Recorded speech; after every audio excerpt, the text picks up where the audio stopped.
Chapter 1. Facts and Epistemology.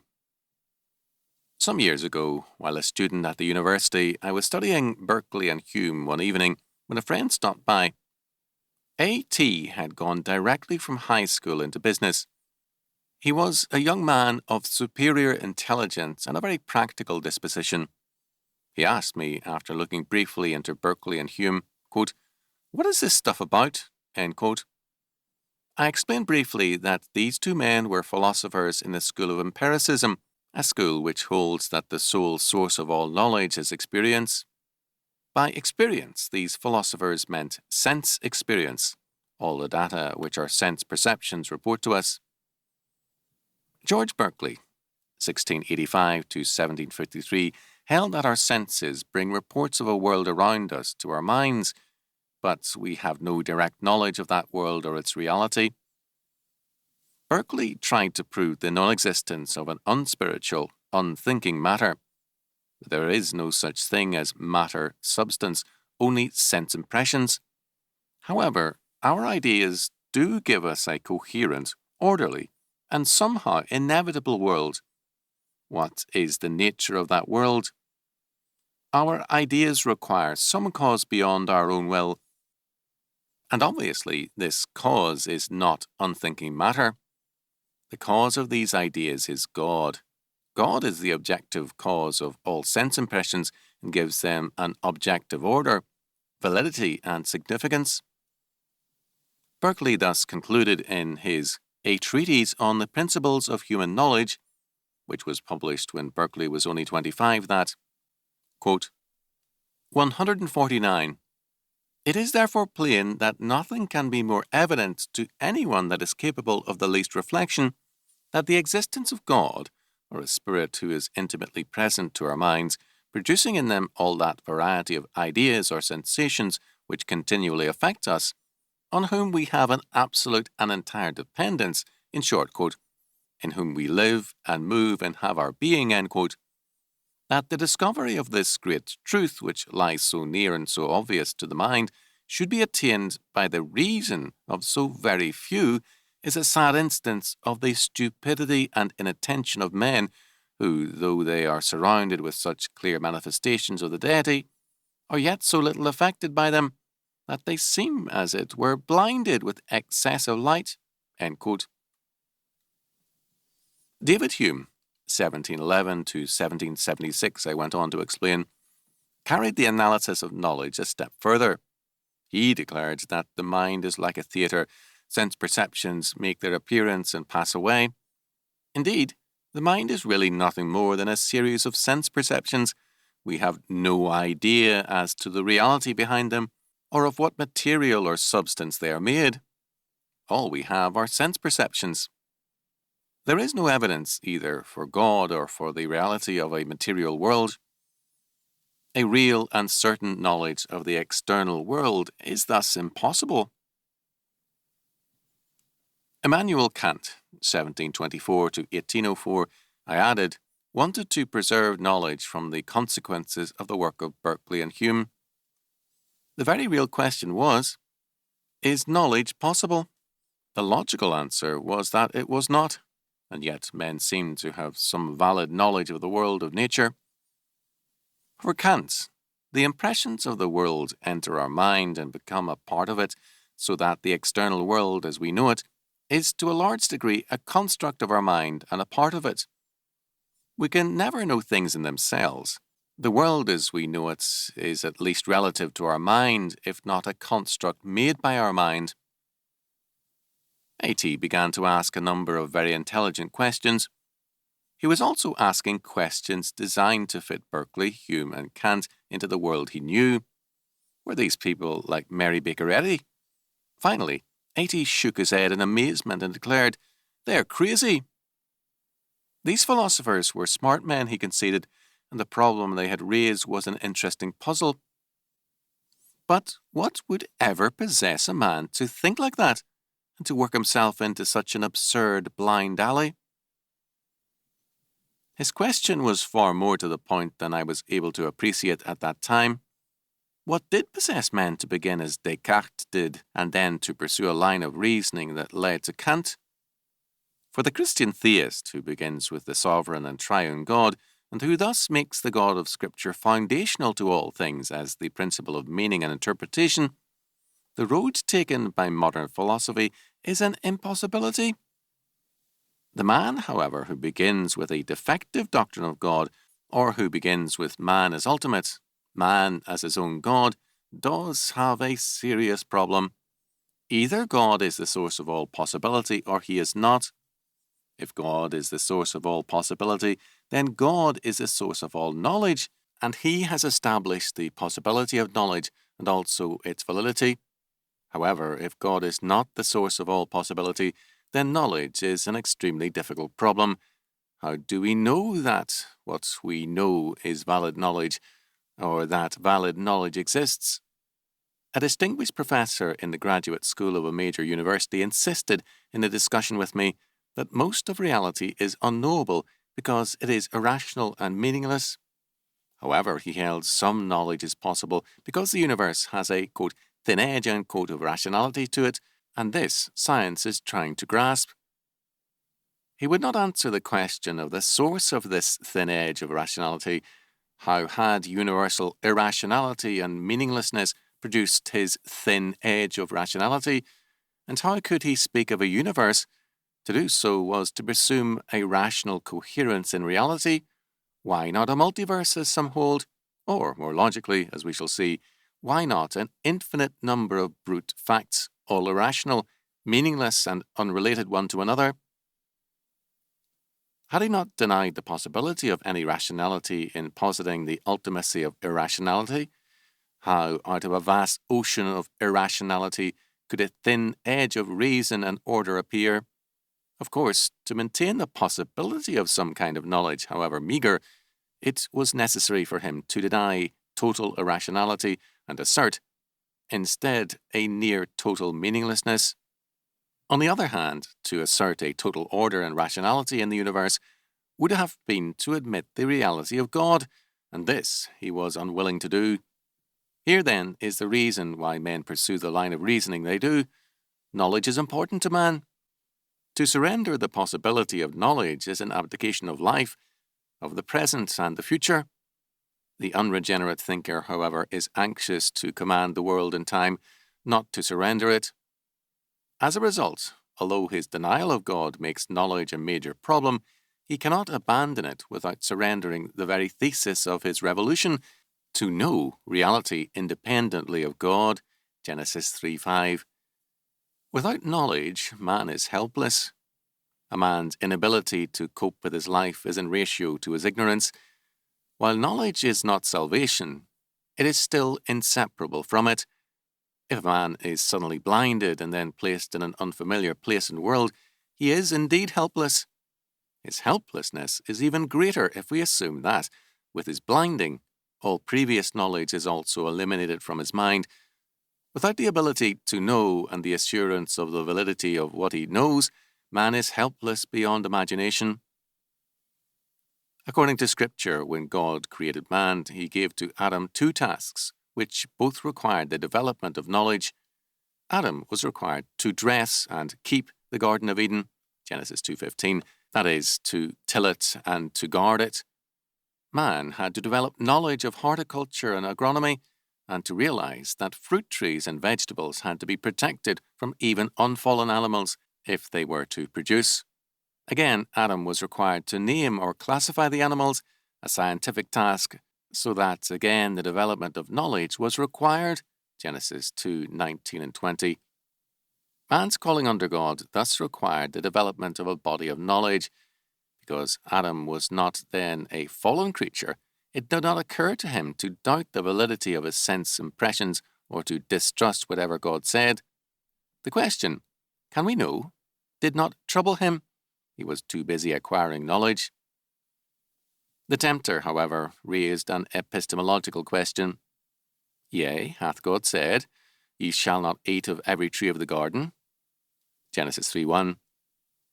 You have assumed, he declared, the validity of all your knowledge because you have assumed the absolute trustworthiness of God. How can you make so great an assumption? Your premise involves an unjustifiable act of faith. declare your independence of God. Certainly, God is very powerful and he perhaps can do what he chooses much of the time, but this is not necessarily so. Quote, "Ye shall not surely die," end quote, Genesis 3:4. It is possible that you may, but that is not necessarily the case. By declaring your independence from God, you declare war on him, and you risk reprisals, but God's claims to the contrary. God has no eternal decree. There is no absolute predestination of all things by an absolute and sovereign God. You too have being as well as God. You can decree that tomorrow you will pick fruit, and it comes to pass. God does the same. He brings a greater and a senior power to bear on his determination of things, but it is not a necessary and absolute determination. God knows this and willfully prevents you from having a true knowledge of your situation, and with good reason. Quote, "For God doth know that in the day ye eat thereof, then your eyes shall be opened, and ye shall be as gods, knowing good and evil." End quote. Genesis 3:5. Every man can be his own God, knowing or determining for himself what constitutes good and evil. To know good and evil, quote, "signifies the right or authority to exercise independent discrimination between right and wrong," end quote. This means that, quote, "man was induced to take divine prerogatives in his own hand and set his own moral order," end quote. Having done this, man thus sought to know all reality apart from God. If God's interpretation of good and evil is false and is grounded on a desire to prevent man from knowing the truth, then God's interpretation of all reality is equally untrustworthy. Facts, instead of having been created, determined, and constantly governed by God, are then simply facts which equally confront God and man. God's superior ability to govern facts does not mean that man cannot govern them also.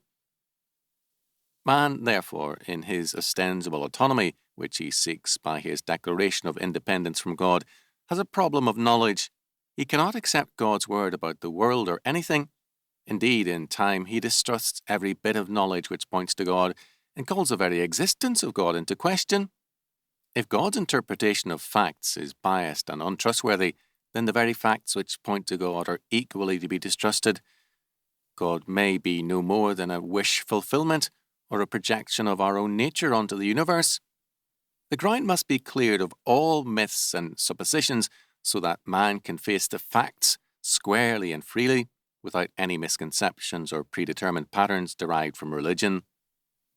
Science is knowledge, and men must approach facts scientifically. He must also analyze the question of knowledge philosophically rather than religiously. Epistemology is the theory of knowledge, and it comes from the Greek episteme, knowledge, and logos, word or theory. The basic question of epistemology is this: is knowledge possible? Man is inclined to answer dogmatically, quote, "I know what I know," end quote. The philosophical skeptic is ready to agree, adding, quote, "All you know is yourself, the I, so that when you say, 'I know what I know,' you know that you have ideas and sense impressions, and you are aware of the content of your mind. How do you know anything more than that?" The threat thus is solipsism, Latin solus, alone, and ipse, self. That all you can know is yourself, so that the whole of reality, the external world and other persons, are simply representations of the self and have no independent existence. Modern philosophy, from Descartes to the present, is faced with this egocentric predicament. Man, having made himself his own ultimate and his starting point, is unable to know anything except himself. Having dispensed with God, man has also, in effect, dispensed with a knowable universe. As he tries to gain knowledge, he must know things in terms of himself. Are facts meaningful and verifiable in terms of man's experience and by man? The answer to this question has become a progressively instrumental and pragmatic answer. In other words, out of exhaustion over the philosophical impasse, philosophy has turned to a purely pragmatic approach. Truth is what works. Knowledge is what which gives me an instrument for the control of reality. The problem of knowledge for modern unbelieving man is also complicated by his changing conception of himself. When man began his philosophical course of independence in Descartes, such a declaration of autonomy from God was not new. Greek philosophy had made it its starting point. Scholastic philosophy, by using Aristotle, had incorporated a large measure of the same autonomy into the system. Van Til has aptly observed with respect to the difference this made to scholasticism, quote, "It is natural, then, to ask how this difference between the Romanist and the Protestant concepts of God should necessitate a specifically Protestant defense of Christianity as a whole. The reply would be as follows. The Protestant doctrine of God requires that it be made foundational to everything else as a principle of explanation. If God is self-sufficient, then he alone is self-explanatory. And if he alone is self-explanatory, then he must be the final reference point in all human predication. He is then like the sun from which all lights on earth derive their power of illumination. You do not use a candle in order to search for the sun. The very idea of a candle or any other created light is that it is derivative. So the very idea of any fact in the universe is that it is a derivative. It cannot have come into existence by itself or by chance. God himself is the source of all possibility. On the other hand, if God is not self-sufficient and self-explanatory, then he is no longer the final reference point in human predication. Then God and man become partners in an effort to explain a common environment. Facts, then, are not what they are in the last analysis by virtue of the plan of God. They are partly that, and they partly exist in their own power. And most basically of all, then, the human mind need not subject itself to the revelation of God as absolutely authoritative for him. He may defer to God as to an expert who has had greater experience than himself, but he need not make all thoughts captive to the obedience of Christ." End quote. Van Til points out that Arminianism, which has captured most of Protestantism, is based on the same premise as scholasticism and is an adaptation of it. Modern man, however, no longer sees himself with the same confidence as he did in Descartes' day. His sin is no less great, but his self-evaluation has changed markedly. Man is no longer res cogitans, pure thinking substance whose bodily passions are secondary to his sovereign intellect, but is now an animal whose being is governed by unconscious animal drives. Levy's comment is very much to the point. Quote, "The dominant critical problem of the 20th century is to reconcile the role of the irrational in human conduct with the demand for reason in the ordering of society. The central position of this problem in our age derives from the intellectual history of the last 3 centuries of the West. It is, I think, the inevitable consequence of the conflict of 2 ideas, one the culmination of the intellectual climate of opinion of the 17th and 18th centuries, the other the outgrowth of the science of the 19th century.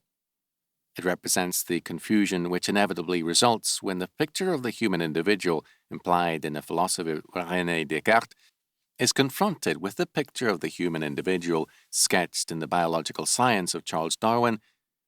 When the picture of man, the universal mathematician, is set side by side with the picture of man, the well-trained animal, if an age takes both pictures seriously as the 20th century has, it can hardly escape schizophrenia." End quote. Levy is right. Modern man's predicament leaves him tortured and schizophrenic. To deny that he is created in the image of God, modern man affirms that he has developed in the image of animals. To eliminate God, man has depreciated himself.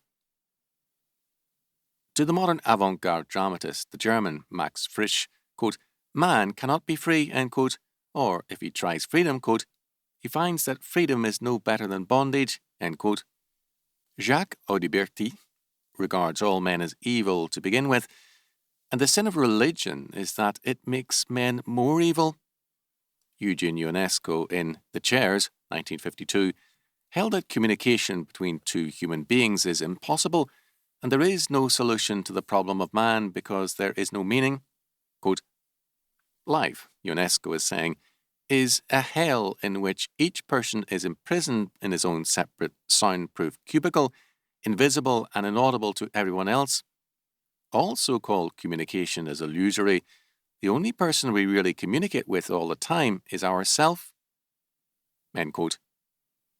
Most modern men have never heard of the existence of Descartes, Locke, Berkeley, Hume and Kant, but the problems of knowledge raised by these men underlie the isolation and self-torment of modern man.